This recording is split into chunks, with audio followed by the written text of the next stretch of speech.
This podcast is brought to you by Three Rivers Energy Partners. In today's episode of Digest This, global energy sector employment actually grew by 2.2% last year.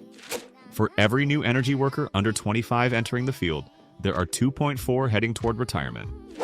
I think jobs in EVs and batteries went up by something like 800,000 just last year.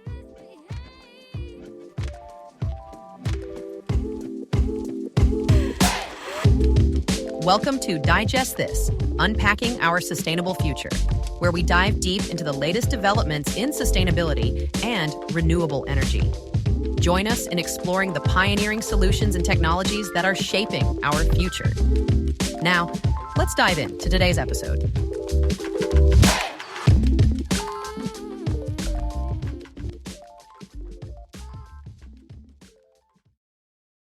All right, welcome back to Digest This, Unpacking Our Sustainable Future. I'm Alex, joined, as always, by the always insightful Emily. Emily, it's wild to think about how fast things are changing in the energy space lately. The numbers from that new IEA World Energy Employment Report really just blew me away. Yeah, I know exactly what you mean, Alex.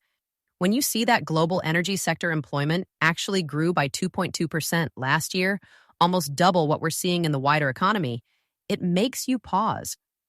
The sector hit 76 million jobs worldwide in 2024. That's up more than 5 million just since 2019. I mean, that's a scale you don't see in many industries. Exactly, and it's not just the number of jobs, right? It's where that growth is coming from. The power sector is basically the new heavyweight. It's now the biggest employer in all of energy, which, if you'd told me that a decade ago, I would have said, wait, what about oil and gas? But nope, the scene is shifting. It really is. And solar PV is the top story here, just a surge in jobs, along with big expansions in nuclear power, modernization of grids, storage, and, things like EV and battery manufacturing. That move toward electrification in other sectors is just opening up job opportunities left and right. I think jobs in EVs and batteries went up by something like 800,000 just last year. But it is important to note that we are talking about global numbers here, not just the U.S. And let's not forget, fossil fuels still have a beating heart in the labor market. I always want to emphasize that these transitions don't just erase entire sections of the workforce overnight. Coal jobs jumped back up in places like India, China, and Indonesia, actually about 8% higher than in 2019 in those countries.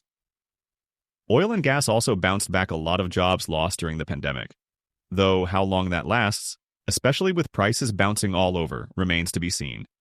Right, and the IEA is already hinting that energy employment growth might slow down a bit moving into next year, with tighter labor markets and some companies being more cautious because of trade or geopolitical tensions.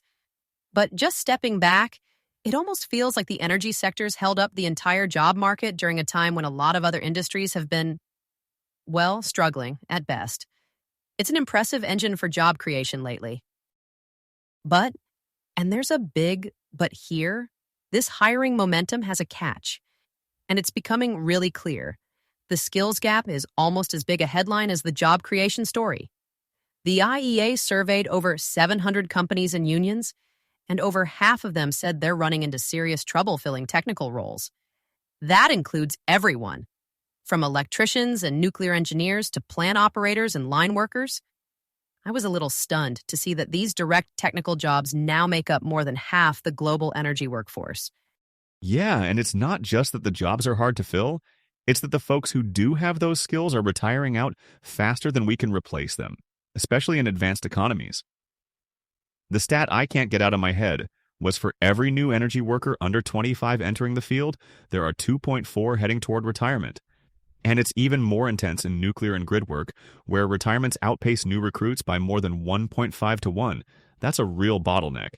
To even keep up, we'd need to increase qualified new entrants to this field by about 40% by 2030.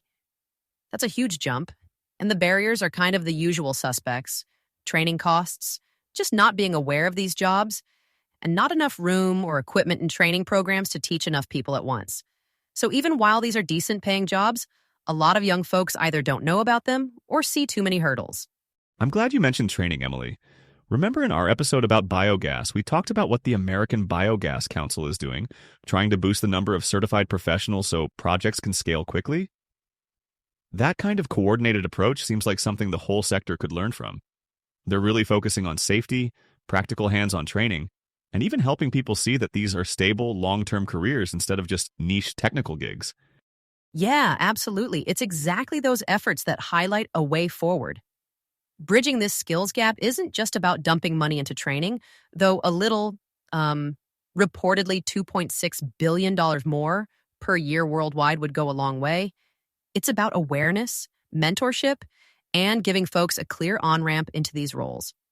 Without solving this, all those shiny job creation numbers might not translate into real progress, or, honestly, project completion.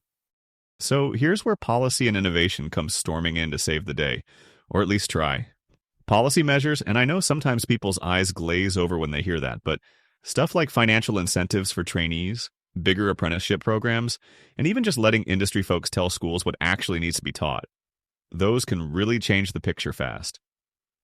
Give people an actual motivation and a clear path, and watch what happens. And it's starting already. The U.S. Department of Energy recently picked the Tennessee Valley Authority and Holtec to push forward with deploying small modular reactors, or SMRs. These aren't just about making cleaner power. They come with whole new training pipelines and job tracks. It's a concrete example of how investing in future tech, investing in jobs, especially local high-skill roles we badly need. Yeah, and what's neat is how initiatives like SMR deployment let you actually design education and apprenticeships alongside the tech rollout. It's sort of, integrated, right? Industry gets a say, policies get tailored, and folks come out with real credentials ready for where the jobs actually are versus training for something obsolete. Feels like a model that should be showing up across the entire energy transition, honestly. Exactly. And resilience, which we've touched on before with grid upgrades or biogas systems, depends so much on this cross-collaboration.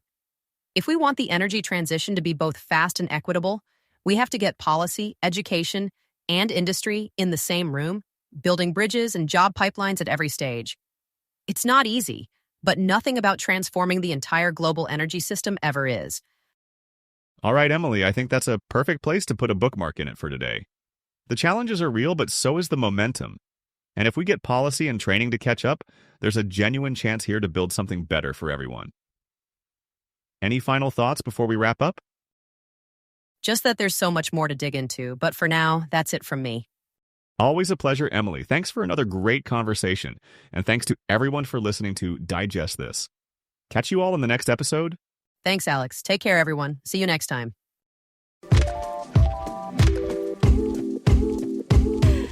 Thank you for listening to Digest This, Unpacking Our Sustainable Future, a Three Rivers Energy Partners podcast. Three Rivers Energy Partners is a renewable energy company that empowers organizations with the ability to create a sustainable future by converting organic waste streams into renewable energy and resources. To get the latest episode of Digest This, or to find out more about Three Rivers Energy Partners, visit threeriversenergy.com or find us on LinkedIn, Spotify, Apple Podcasts, and YouTube. The sustainable future is being created right now. Keep exploring and keep up to speed with the latest in renewable energy and sustainability. See you next time.